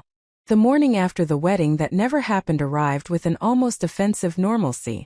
Sunlight streamed through the hotel room windows with the same golden quality that had illuminated the previous day, indifferent to the personal catastrophe I had experienced.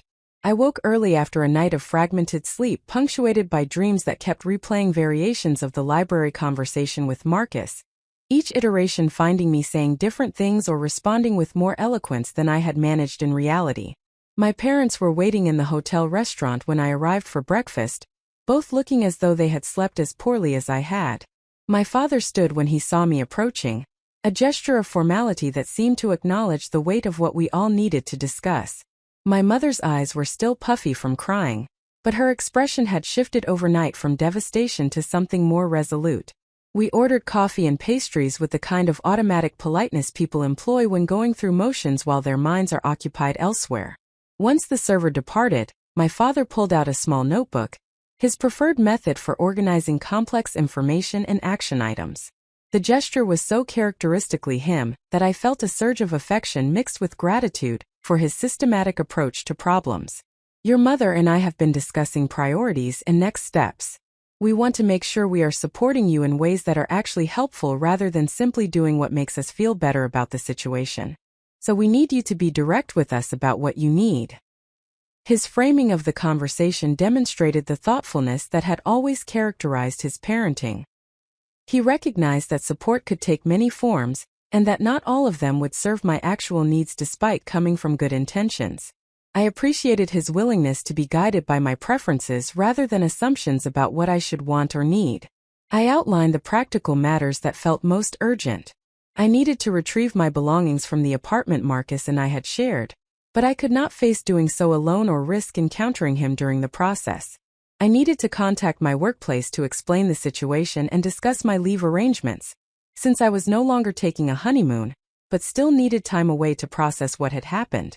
I needed to begin the administrative work of disentangling my life from Marcus's in all the ways that 4 years of partnership had intertwined our finances, possessions, and daily routines. My father took notes as I spoke, occasionally asking clarifying questions about timing or logistics.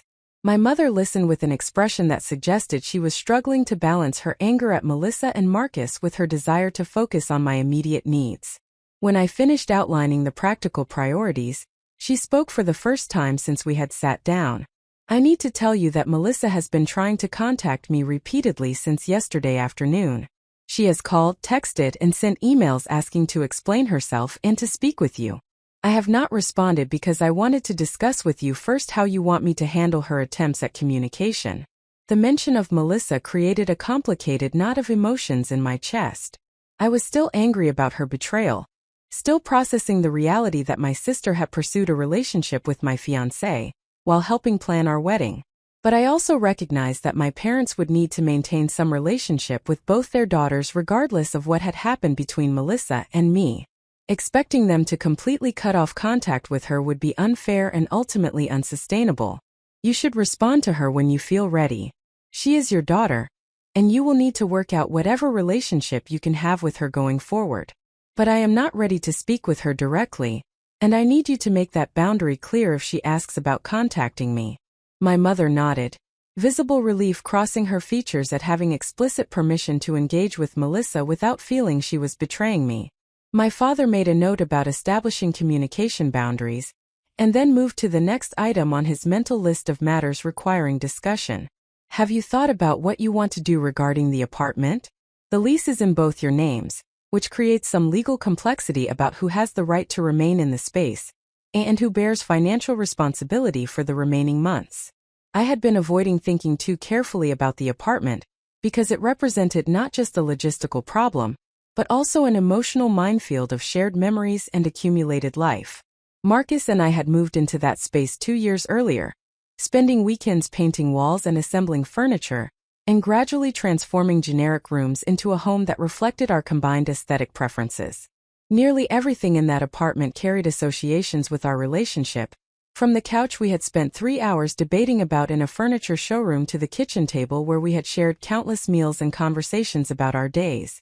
The thought of returning to live there alone felt impossible, every object and room serving as a reminder of the future I had been planning and had lost. But the thought of simply abandoning the space and allowing Marcus to remain felt equally wrong. A capitulation that would make the practical aspects of my life easier while leaving me with resentment about having made his transition more comfortable than my own. I do not want to live there anymore. The space is too connected to the relationship, and I need a clean break from that environment. But I also do not want to make things easy for Marcus by simply walking away and letting him keep everything we built together. My father considered this statement carefully before responding.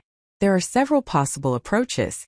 You could insist that Marcus vacate the apartment and allow you to remain there, at least until the lease expires and you have time to make longer-term housing decisions. You could negotiate an arrangement where he buys out your interest in the lease and the shared possessions, compensating you financially for your portion. Or you could arrange for the apartment to be sublet or for both of you to vacate, essentially creating a clean break for both parties. Each option had advantages and disadvantages that I needed to weigh not just practically, but also emotionally. Forcing Marcus to leave would provide a kind of justice and allow me to remain in a familiar neighborhood near my established routines. But it would also mean living surrounded by reminders of our relationship until I found alternative housing. Taking a financial buyout would provide resources for establishing a new living situation, but would require negotiating with Marcus in ways that felt exhausting to contemplate. Arranging for both of us to vacate would create the cleanest break, but would also mean sacrificing a location and community I had grown attached to during my time living there. I think I want him to leave. I want to stay in the apartment for the remaining months of the lease while I figure out what comes next. That neighborhood has become my community independent of Marcus, and I do not want to lose my connections there because of his choices. My father made another note, and then asked whether I wanted him to communicate this decision to Marcus, or whether I preferred to handle that conversation myself. The thought of speaking directly to Marcus created a visceral reaction of anxiety and anger, emotions too raw and complicated to navigate in a productive conversation. I asked my father to serve as an intermediary for this initial communication, recognizing that I might eventually need to speak with Marcus directly but not yet having the emotional capacity to do so. We spent the next hour working through a comprehensive list of practical matters requiring attention. My father contacted the building management for our apartment to understand the process for removing one person from a joint lease. My mother began drafting an email to extended family members explaining the situation in terms that were honest without being gratuitously detailed. I called my supervisor at work and explained that while I still needed time off as originally planned, The nature of my leave had changed from honeymoon to personal crisis management. My supervisor, a woman named Andrea who had always been supportive of work-life balance, responded with immediate compassion and practical assistance. She assured me that my position was secure, that I should take whatever time I needed, and that the team would manage my projects in my absence. She also mentioned that the company's employee assistance program included counseling services that might be helpful for processing the trauma of what I had experienced. Her combination of professional support and personal warmth reminded me that I had built a professional life with genuine relationships that existed independent of my romantic partnership. By mid-morning, we had established a framework for addressing the most immediate practical concerns. My father would coordinate retrieving my belongings from the apartment during a time when Marcus agreed to be absent. My mother would handle family communications and serve as a buffer between Melissa and me until I felt ready for direct contact. I would focus on taking care of my immediate emotional and physical needs, while beginning the longer-term work of rebuilding my life from this unexpected starting point. As we prepared to leave the restaurant, my mother reached across the table and took my hand with an intensity that suggested she needed to communicate something important before we separated for the day. I know I have not always been perfect about treating you and Melissa equally. I know there have been times when I prioritized her needs or her feelings in ways that were not fair to you. I want you to know that I see that pattern now with much more clarity than I did before, and I am committed to doing better going forward. You deserve parents who recognize your strength and your worth without requiring you to compete for our attention or approval. Her acknowledgement of family dynamics I had experienced but never directly named created an unexpected well of emotion. I had spent years accommodating what felt like preferential treatment of Melissa, telling myself that birth order and personality differences naturally created some imbalance in parental attention. Hearing my mother explicitly recognize the pattern and commit to changing it felt like a validation of experiences I had sometimes wondered if I was imagining or exaggerating. I squeezed her hand in acknowledgement, not trusting my voice to remain steady if I tried to respond with words. My father placed his hand over both of ours in a gesture of family solidarity that communicated his alignment with my mother's commitment. We sat like that for a long moment, connected across the table in a configuration that felt both familiar and new, marked by the crisis that had forced all of us to examine assumptions and patterns we had previously left unquestioned. The next several days unfolded in a blur of logistics and emotional processing. My father coordinated with Marcus through terse text messages to arrange a time for retrieving my belongings from the apartment. Marcus agreed to vacate for an entire afternoon, and my father recruited my bridesmaids and a few other friends to help pack and transport my possessions in a single concentrated effort. I did not participate in this retrieval operation, recognizing that entering the apartment would be too emotionally overwhelming, while everything was still so raw. Instead, I spent that afternoon at a coffee shop working through the beginning stages of grief counseling, with a therapist my mother had found through referrals from her professional network. The therapist, a woman in her 50s named Dr. Rebecca Martinez, specialized in relationship trauma and life transitions. Dr. Martinez listened to my account of the wedding day catastrophe with an expression of focused attention that made me feel heard without judgment. When I finished describing the events and my responses, she asked a question that cut directly to something I had been circling around without directly addressing. You have described making a series of choices over the past few days that prioritize dignity and self-respect over avoiding pain or discomfort. You addressed the wedding guests directly rather than hiding. You attended the reception and spoke publicly about your experience.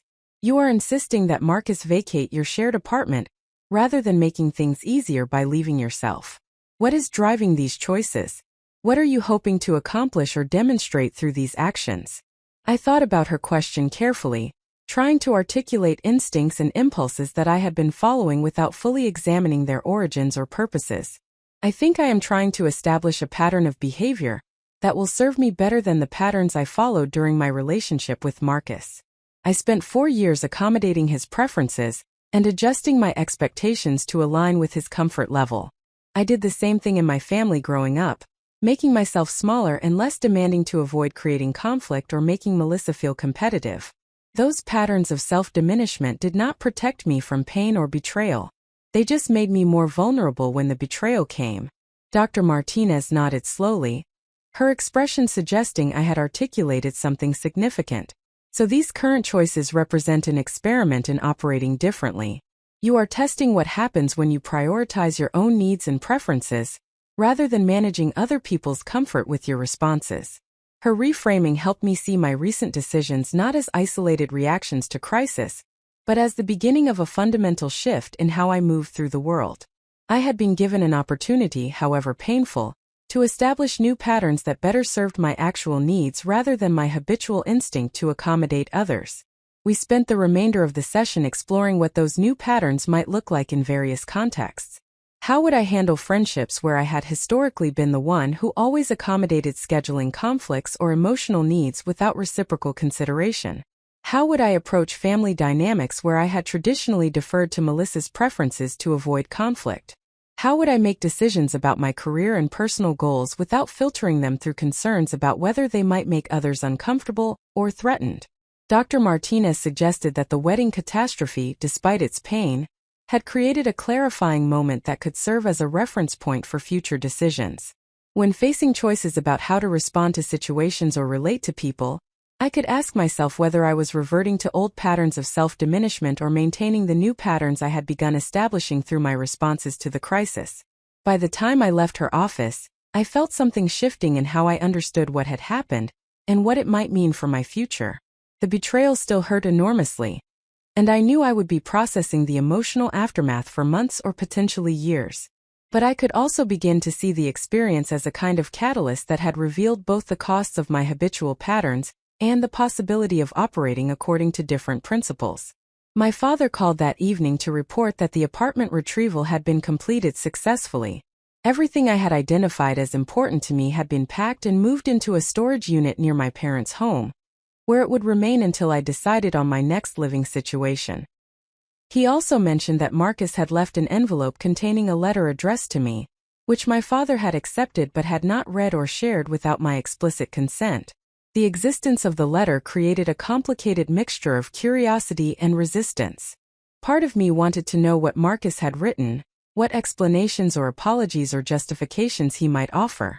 Another part of me felt that reading his words would give him access to my emotional space that he no longer deserved, and that I needed to protect for my own well-being. I asked my father to keep the letter in a safe place without sharing its contents with me yet. I told him I might want to read it eventually, when I had more distance from the immediate pain and could process Marcus's perspective without being derailed by it. But for now, I needed to focus on my own recovery, rather than trying to understand or accommodate his emotional needs. The decision felt aligned with the new patterns I was trying to establish. The old version of me would have read the letter immediately, would have tried to understand Marcus's perspective and find ways to make sense of his choices. The new version recognized that his emotional processing was his responsibility, not mine, and that I had no obligation to help him feel better about what he had done. As I prepared for bed that night in my parents' guest room, surrounded by familiar objects from my childhood and new possessions from the apartment I had shared with Marcus, I felt the full weight of the transition I was navigating. My entire life had been reorganized in the space of a few days. The future I had been planning no longer existed. The relationships I had counted on had proven unreliable. The home I had built had been dismantled and packed into boxes. But I had also discovered capabilities I had not known I possessed. I had faced public humiliation with dignity. I had articulated my needs clearly and insisted they be respected. I had begun establishing patterns of behavior that honored my worth rather than diminishing it to accommodate others. These were not small accomplishments, even if they had emerged from circumstances I would never have chosen. I thought about Dr. Martinez's question about what I was hoping to accomplish through my recent choices. The answer that emerged was both simple and profound. I was hoping to become someone I could respect, someone whose responses to crisis demonstrated strength and integrity, rather than the reflexive accommodation that had characterized so much of my previous life. The catastrophe of the canceled wedding had given me an unexpected opportunity to discover and develop that version of myself, and I was determined not to waste the chance, however painful the circumstances that had created it. The first week after the canceled wedding passed in a strange suspension between my old life and whatever would come next. I remained at my parents' house, occupying the guest room that still contained remnants of my teenage years alongside the hastily packed belongings retrieved from the apartment. Each morning I woke disoriented, needing several seconds to remember why I was there and what had happened to derail the life I had been building. My days developed a rhythm that combined practical tasks with emotional processing. Mornings were dedicated to administrative matters that required focus and clear thinking. I contacted our joint bank to remove Marcus from accounts where we had combined finances for shared expenses. I called the credit card company to close the account we had opened together to accumulate travel rewards for our planned honeymoon. I updated my emergency contact information at work and with my doctors to remove Marcus's name from forms where he had been listed as the person to notify in case of crisis. Each of these administrative tasks felt simultaneously mundane and monumental. Removing someone's name from a form took only minutes but represented the dismantling of entwinement that had accumulated over 4 years of partnership. I found myself experiencing unexpected grief over the smallest details. Closing our joint account at the local coffee shop where we had maintained a shared tab for weekend breakfast outings created a disproportionate sense of loss. The end of that small ritual feeling like a final acknowledgement that our shared routines had been permanently severed. Afternoons were reserved for sessions with Dr. Martinez, who was helping me develop frameworks for understanding both what had happened and how I wanted to respond going forward. She introduced concepts from trauma psychology about the difference between reacting and responding, between being controlled by circumstances and exercising agency within them. Our conversations helped me recognize that while I could not control Marcus's betrayal or Melissa's choices, I retained complete control over how I integrated these experiences into my understanding of myself and my capacity for future relationships. One afternoon session focused specifically on my relationship with Melissa and what I wanted that connection to look like going forward. Dr. Martinez asked me to articulate not what I thought I should want as sisters or what would make other people comfortable, but what I actually wanted based on my own needs and boundaries. I have been avoiding thinking too carefully about Melissa because the feelings are so complicated. Part of me wants to never speak to her again, to simply cut her out of my life and move forward as though I were an only child. But another part recognizes that completely severing the relationship would create ongoing family complications and would require a level of sustained anger that feels exhausting to maintain. Dr. Martinez listened without rushing me toward any particular conclusion, her silence creating space for me to work through the complexity at my own pace. I think what I actually want is a relationship with clear boundaries that acknowledges what happened without requiring me to pretend it did not matter. I do not want to act as though we can simply move past this betrayal and return to the sisterly closeness we had before. That version of our relationship was built on trust that no longer exists. But I also do not want to invest energy in maintaining complete estrangement when we will inevitably encounter each other at family gatherings and events throughout our lives. Dr. Martinez asked what specific boundaries would make such a relationship feel manageable rather than painful. The question required me to think concretely about interaction rather than abstractly about forgiveness or reconciliation. I realized I needed time and distance before any direct communication with Melissa could happen productively. I needed her to take responsibility for her choices rather than making excuses or blaming the situation on uncontrollable feelings. I needed her to understand that rebuilding any form of relationship would be a lengthy process that would unfold according to my timeline and comfort level, rather than hers. What if she cannot or will not meet those conditions? What if she remains defensive or continues to frame her relationship with Marcus as something that happened to her rather than something she chose? Then I accept that our relationship may remain cordial, but distant indefinitely. I cannot control whether Melissa develops the insight and accountability necessary for genuine repair.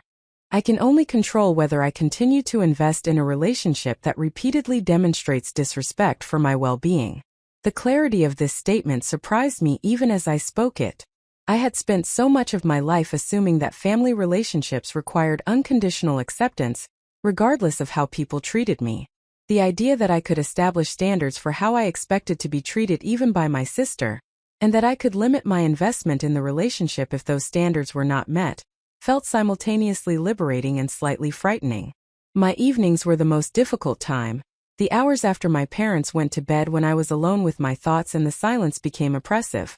I had always been someone who processed emotions internally before sharing them with others, But the magnitude of what I was experiencing overwhelmed my usual coping mechanisms. Sleep became elusive, my mind replaying conversations and reimagining scenarios where I had seen warning signs. I had actually missed or said things that might have changed outcomes. Sarah checked in daily through text messages and occasional phone calls, providing a lifeline to normalcy and perspective.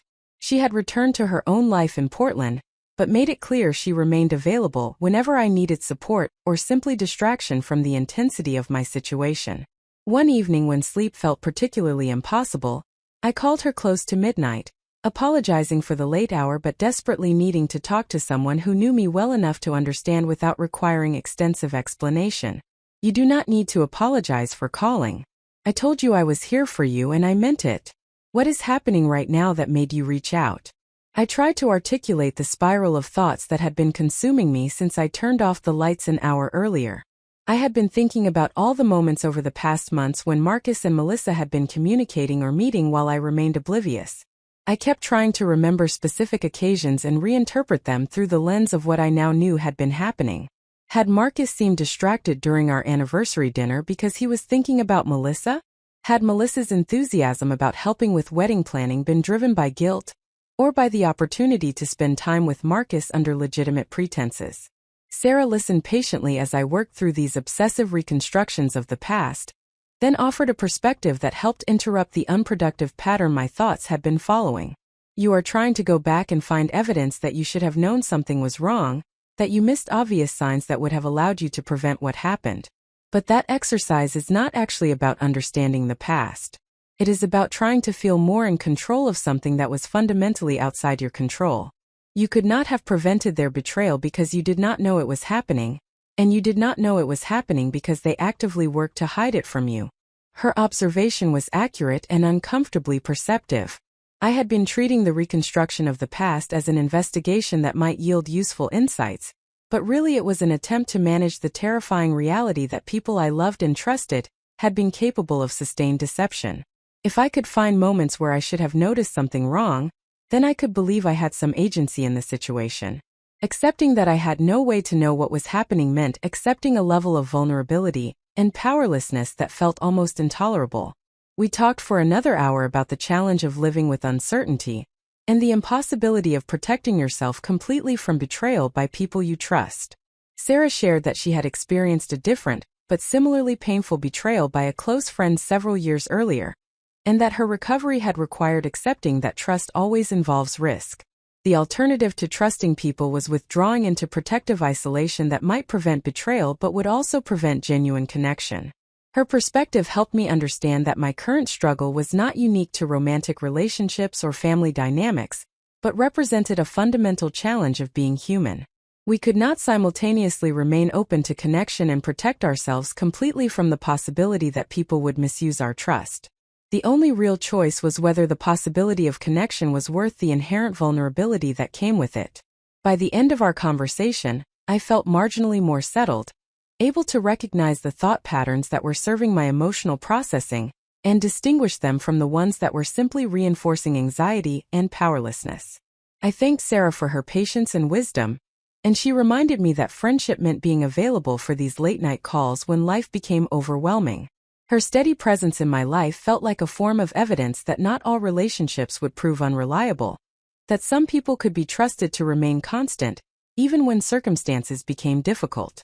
The following morning brought an unexpected development that shifted my focus from internal processing to external action. My supervisor Andrea called to discuss a professional opportunity that had emerged from an unlikely source. Apparently, the company had been contacted by a journalist writing an article about resilience in the face of public humiliation for a major women's lifestyle magazine.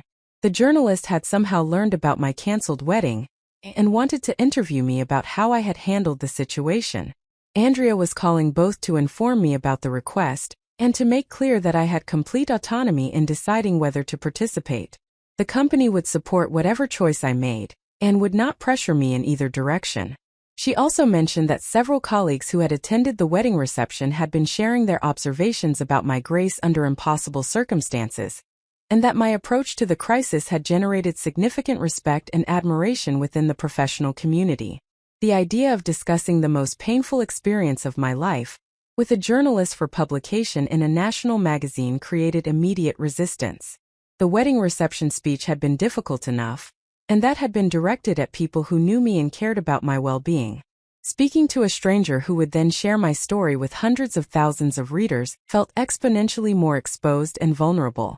But as I sat with the idea throughout the day, I began to recognize elements that aligned with the patterns I had been trying to establish since the wedding catastrophe.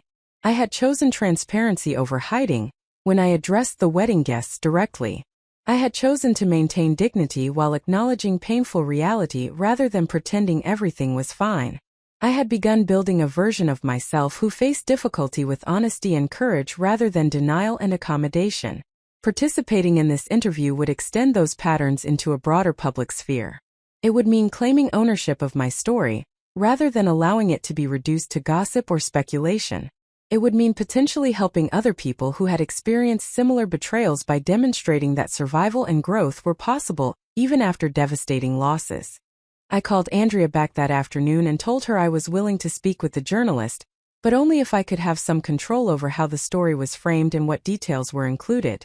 Andrea contacted the magazine and negotiated terms that gave me approval over any quotes attributed to me, and the right to review the article before publication. With those protections in place, I agreed to participate. The interview was scheduled for the following week, giving me time to prepare mentally and to think carefully about what I wanted to communicate. Dr. Martinez devoted our next session to helping me clarify my intentions for the interview and identify the boundaries I needed to maintain to protect my well-being, while still being honest about my experience. What do you want readers to take away from your story? What message or insight do you hope to communicate by sharing something this personal and painful? I thought about her question carefully, trying to move past my initial impulse to decline the interview entirely, and instead consider what positive purpose it might serve. I want people to understand that you can survive experiences that feel unsurvivable. I want them to know that responding to betrayal with dignity rather than vengeance or collapse is possible, and actually feels better than the alternatives. I want them to see that the choices we make in our worst moments reveal and shape who we are in ways that matter far more than the choices we make when everything is easy. Dr. Martinez helped me develop talking points that would communicate these themes without requiring me to share details that felt too private or painful for public consumption. We practiced responses to questions I anticipated the journalists might ask, finding language that was honest without being gratuitously revealing. By the time the interview date arrived, I felt as prepared as possible for a conversation I still found intimidating but increasingly believed was worth having.